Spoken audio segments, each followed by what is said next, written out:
Well, as usual, it was a busy year in the nation's capital, from no budget deal to a government shutdown and finally to a budget deal. D.C. left its mark on business in 2013. Our man in the middle of it all, John Harwood. John, I think back to October and the government shutdown, and it feels to me as though the markets and the economy stepped past it almost effortlessly. Well, they have. Washington has made a practice in the last few years of getting in the way of economic recovery, both in terms of crises over the budget, the debt limit, that sort of thing, the fiscal drag that was imposed by some of the short-term spending cuts.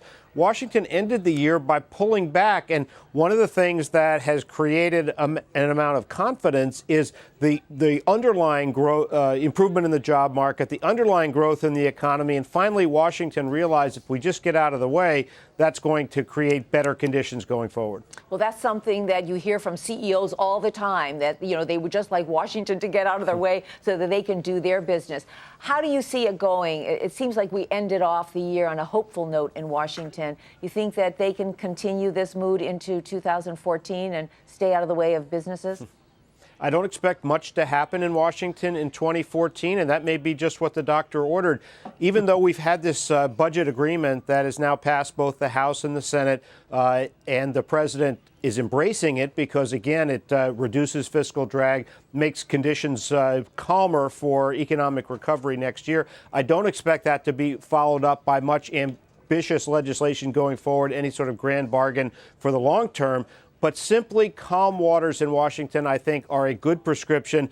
Politicians are going to be running for re-election. Republicans trying to retake the Senate. Democrats trying to retake the House. They'll probably both fall short. But political games in Washington, the less consequential they are, the better for the economy. Let's talk about the administration and the year it had, its first year of the second term.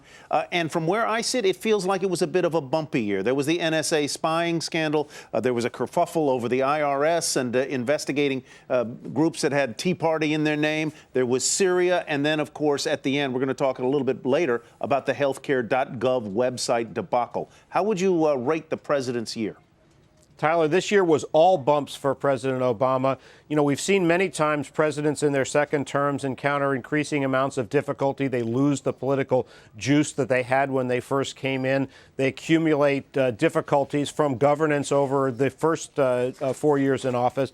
And that's exactly what happened to the administration. You had the IRS, which was mostly a bureaucratic problem, but one that was a huge impediment for the administration. It hurt their credibility and their confidence among the American people during the year. You had the NSA spying scandal, which also, from some on the left, some on the right, was damaging to the administration, again, hurt the president's credibility. And then the topper was really the 1-2 punch of the government shutdown and the serious problems with the rollout of Obamacare.